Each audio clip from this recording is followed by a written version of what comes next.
Hey everyone, my name is Colton, the newest member of the MMOHuts.com team, and today Darren stopped into the studio with KOG Games to talk about new Season 2 content for Elsword. This is GM Moshup, and we wanted to shed some light on where Season 2 is, where it's been, and where we're going. Just to give you some insight on Season 2 as a whole, it started off with a concept of where Elsword was, over 3 years ago, as launched in North America, and where we plan on taking it.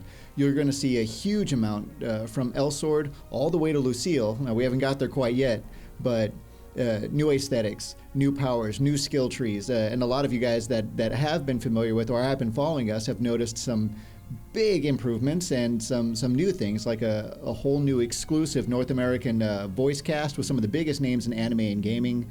And you guys need to stay tuned, because we've got two of the heaviest hitting ladies in Elsword's history, Ara and Elesis, going through this whole new revamp, and you're going to be thoroughly impressed with what you see coming down the pipe. All right, guys, one of the first things you'll notice if you pulled up the skill tree is the primary skill list. You'll see 4 skills rolling across the top, and those are suggested skills that commonly work best for each of the characters.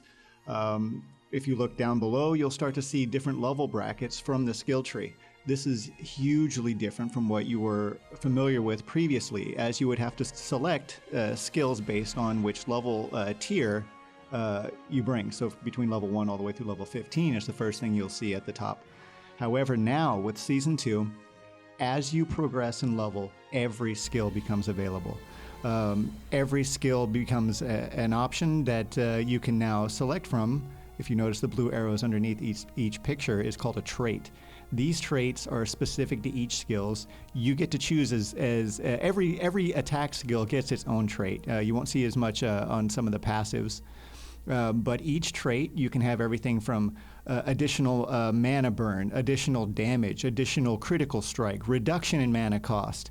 And there's some ebb and flow. Some of them are extremely powerful, but you'll see an off switch. You'll see a double-edged sword. If we increase power by 140%, you'll see cast time also increase by 130%, just for example.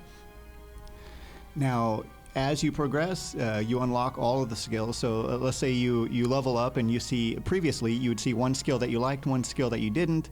Now you get everything. So you get to truly run the gamut in regards to what would work best for your character, and then add those traits that would then further tailor your gaming experience to your own specific playstyle. So if you're one of those obnoxious PvPers that loves to just burn mana like crazy and make it so that nobody else gets to have any fun to cast, it's your world to play. Or you want to be the power player that just does absorbent amounts of damage, you get to tailor that experience individually to your favorite character. And so now our Elsword players get to have just the world of options available at their fingertips.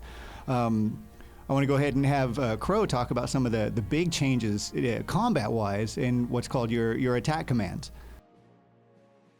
Yeah, for a lot of the character revamps that we've released up to right now, Ara and Elesis, we've added a lot of different combo commands. For instance, Elesis Grandmaster, she now, if you --XXX, she rains down swords, which is a really useful move for catching people in PvP and also gaining mana if you're in dungeoning as well.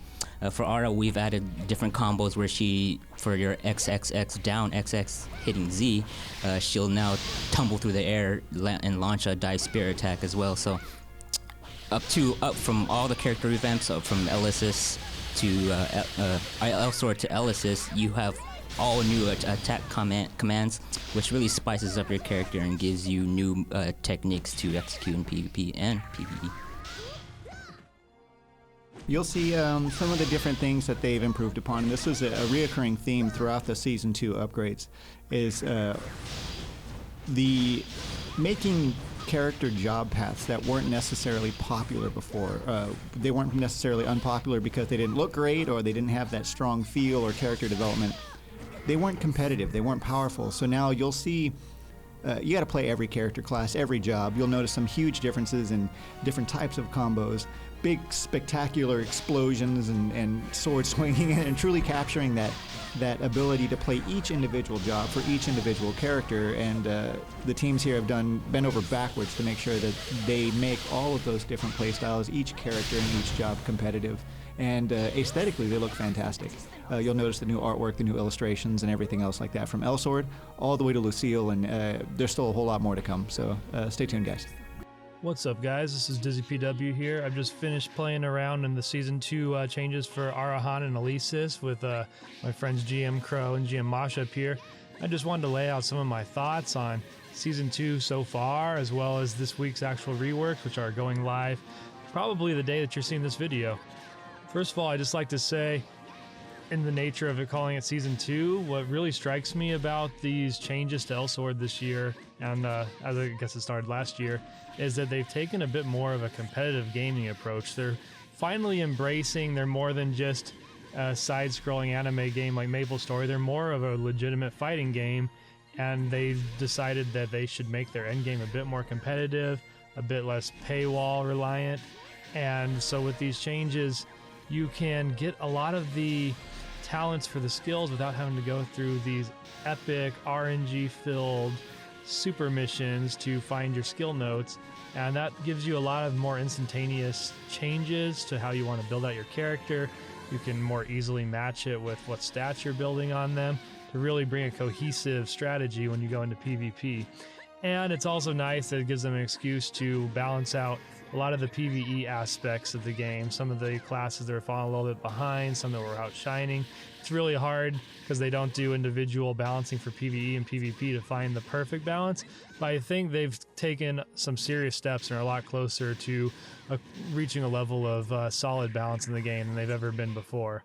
Moving on, let's talk specifically about my hands-on today with Elesis and Ara Haan. Elesis, for those that have played, is still going to be one of the queens of the PvE scene. She just has insane clear. She keeps the waves of fire. For melee, she's got a pretty good reach on a lot of her skills, especially with some of the new skills coming in with the Season 2 revamp. And my thoughts, I always found her to be, although not one of the more overpowered PvP classes, all three of her forms in PvP still had this sense of, oh, I'm on screen with her and I wasn't ready for this. Next thing I know, she's on top of me and I'm getting comboed to hell, and there's no making a comeback on this. The new version is a little bit less tense when going against her, but her damage is just so much higher in terms of especially the comboing abilities that I see her being a lot more used in team compositions, especially where you have a more long-range, stun-filled character that can kind of set up the beginning of the combo, letting Elesis get an easier time to charge in, really get on the opponent's face without having to worry about counterattacks.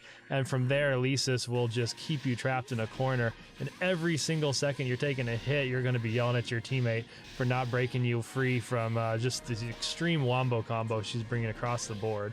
I had a bit more time to play on Ara Haan, as that's actually my main in Elsword.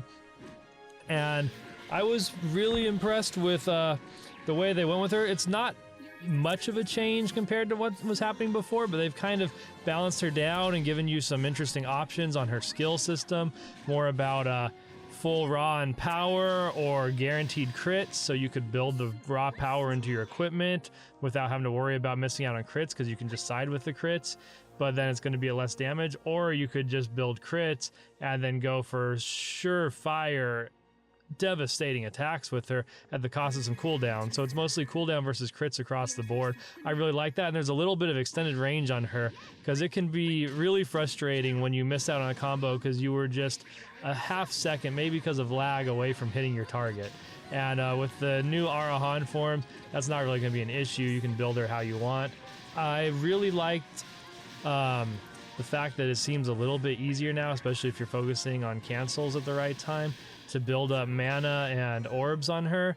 On Yamaraja, she's still kind of a pain in PvP just because I cannot, well, I shouldn't say she's a pain. If you know what you're doing and you're a lot better at the game than me, then she's one of the best at PvP. But for the rest of us that are just trying to get enough mana to do something cool, she can be quite a challenge. You've got some new things that you can work with now. You can use the lower mana talents with her to ensure that you get off your better hits. And even Sakura gets a few things going for her. I'm still not going to recommend her as my favorite, but she's got this nice Wheel of Cheese skill now that gives her some serious range, some serious finishing power, and in team battles, it also adds a debuff to all the enemies it slices through. And this thing, like I said, it's a giant wheel of cheese. You're going to almost guaranteed hit somebody unless you just throw it with a blindfold on.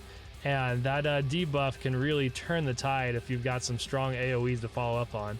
So for high skill cap players looking for an interesting challenge and good reward, I would go with Sakura. And just all across the board, Ara Haan feels, after this revamp, like more of a high risk, high reward character. They force her with her combos to jump in a little harder and throw her body in the way instead of just being like a cheap kiting character that's all about aerials. So you'll take a lot more damage if you mess up, but when you get in and you get off one of your like multi-form stance attacks on her, it is just a fulfilling experience. And I can't wait to see how PvP shapes up when they move on and complete the final 3 revamps and the characters, and I'm sure we'll be seeing a lot more tournaments from Elsword going forward. On that note, keep an eye out. We've got word that there will be a Elesis and Ara Haan tournament coming up, as they've done with Rena and Elsword and all the previous revamps this season. So check out Elsword on Twitch TV. They're always giving out freebies. They've got cash prizes behind their esports events, and it's certainly an exciting time to be playing Elsword. There's not very many anime MMORPGs left these days, and Elsword is still around for a reason. Check it out. This is DizzyPW signing out.